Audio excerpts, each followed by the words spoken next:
Hi there everyone, my name's Dan from BBQLAND, the UK barbecue specialist retailer in the UK in Hertfordshire. Today on this cook we're going to be showing you the Rotisserie. We're going to be cooking up a beautiful rotisserie chicken, all on the Kamado Joe Classic 2. I'll go through and show you how we set the grill up for the rotisserie, and we'll get the chicken on and get it spinning. So here we have got a very small amount of charcoal. We've got that banked up at the back because obviously our rotisserie is going to go here and the bird's going to spin here. So we're going to get that lit, so make sure your bottom vent's right the way open and your dome is open.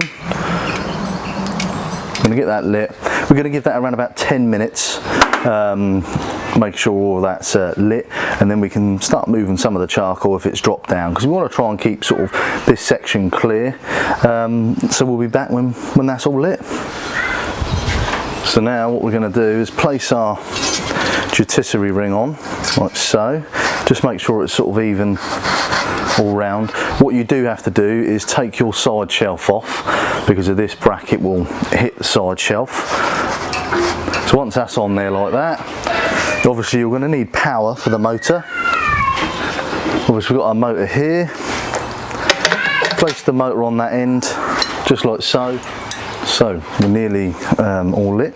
So what we're going to do, we're going to bring our skewer, our rotisserie spikes, and we're going to place it in the motor there like that. The rounded off edge seats into this little groove here.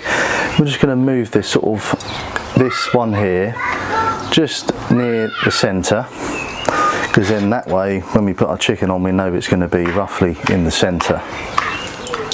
So now our fire's nicely going, we can then start rearranging some of these charcoal. We just want it sort of burning at the back.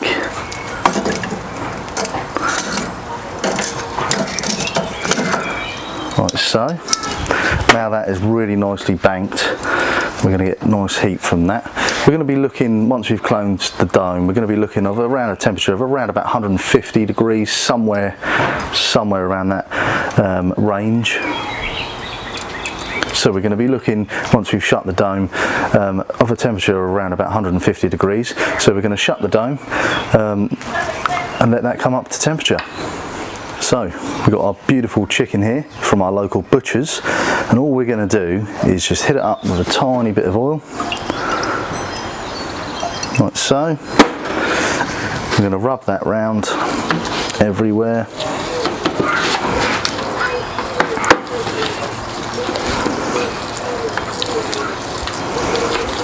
And then we're going to use Angus & Oik feather duster, which I find is really good on chicken. So we're just going to give it a seasoning.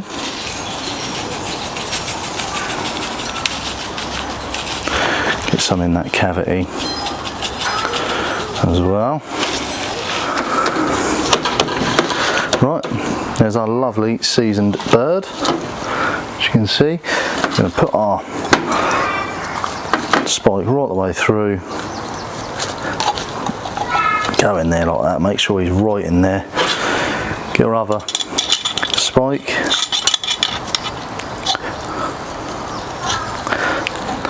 And do the same. So now we're up to temperature, we've got a nice little fire going on there.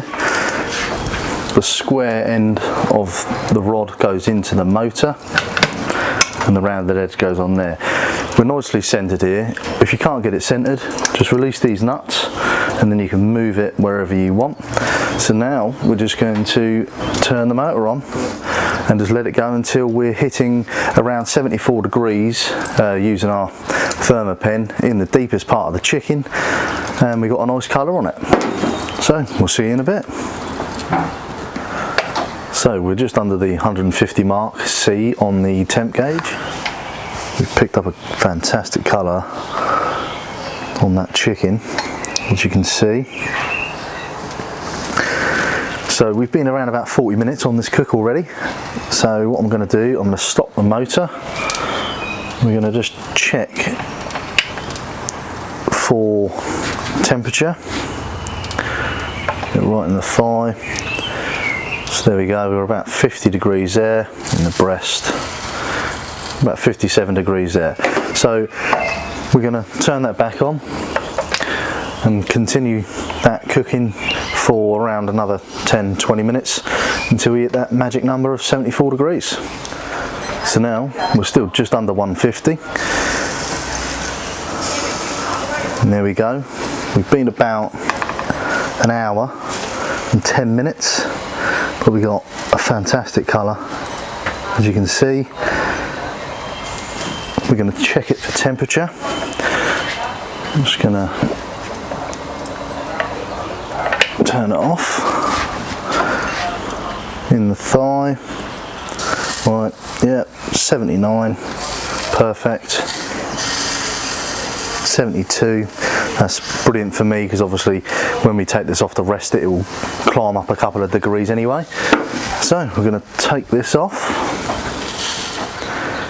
So there we go, there we have it, our beautiful rotisserie, extra tasty, extra juicy chicken, cooked to perfection. Let it rest for around about 20 minutes, 30 minutes, something like that, and then ready to eat.